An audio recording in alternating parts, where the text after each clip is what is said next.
what really we want to just bring to our awareness is that it's that also sacredness that we carry with us, that sacredness.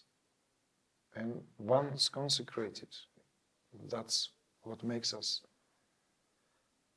spiritual warriors, whether we like it or not. Doesn't matter what is our demeanor, Spiritual warriors are the greatest pacifists.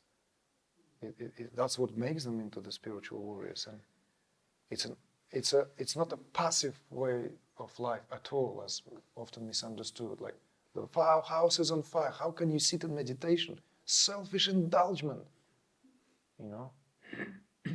You understand the house is on fire.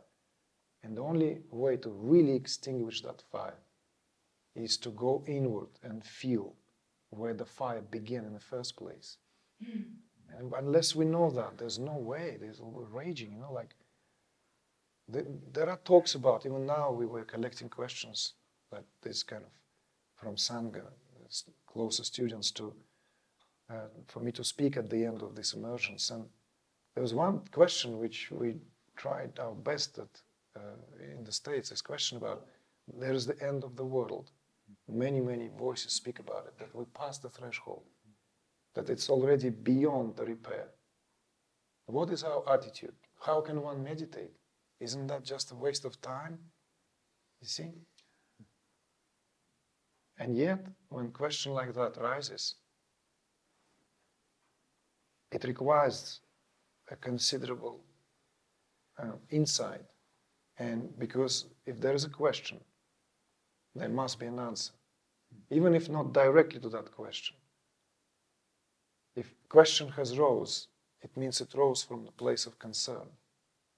And if that question rose to a meditator, that is even more so. If that question rose to someone who doubts that their input has any difference, brings any valid change. And we need to know that. We need to know that so that there is no dabbing left, that why are we doing it?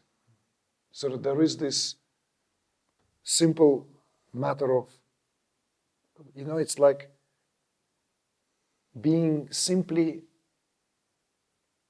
okay with whatever is around us. It doesn't matter how the world is shaking, how everything is like this uncertainty is the very sign of the time we live in. These voices then are not just voices, that are endless links and studies and statistics. But this is the story. This is our story. We live at the end of our story. Some speak about it with elated tone of voice and from the great perspective. Others speak from the perspective of, that this is the time of calamity. There's no point of return. We already broke the fabric of that ecosystem and there's no way out of it. There are voices like that. You, I'm sure, have heard about it.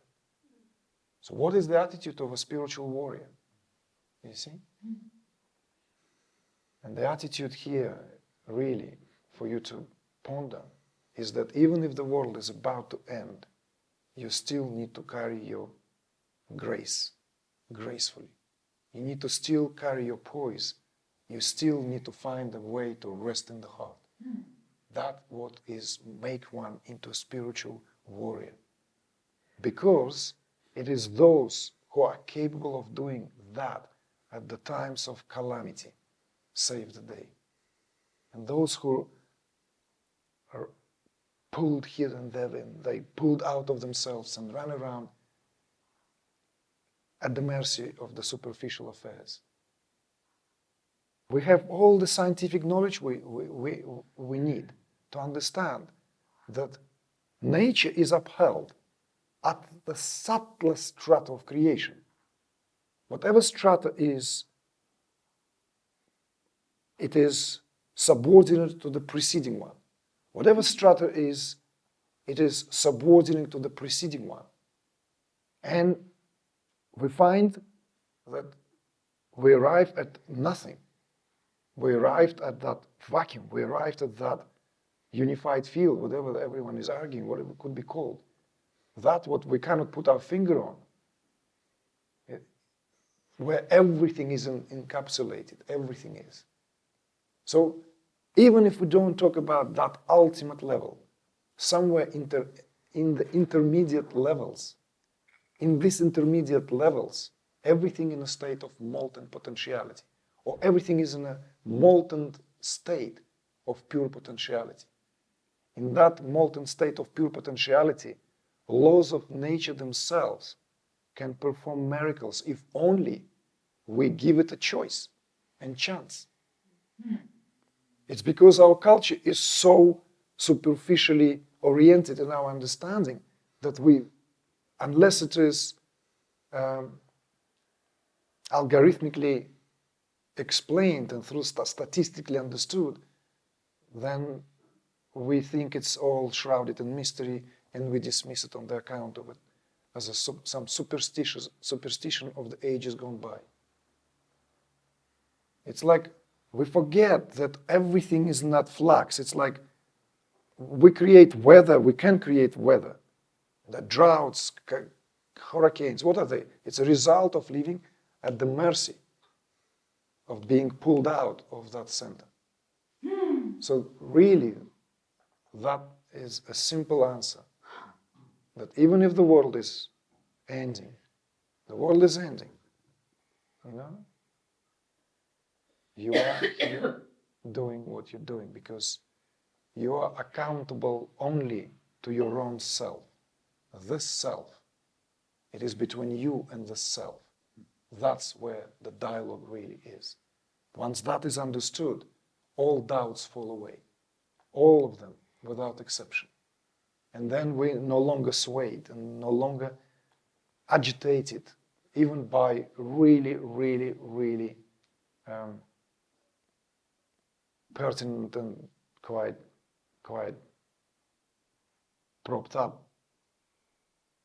argumentation where we essentially begin to question the sanity of our actions. So, more or less.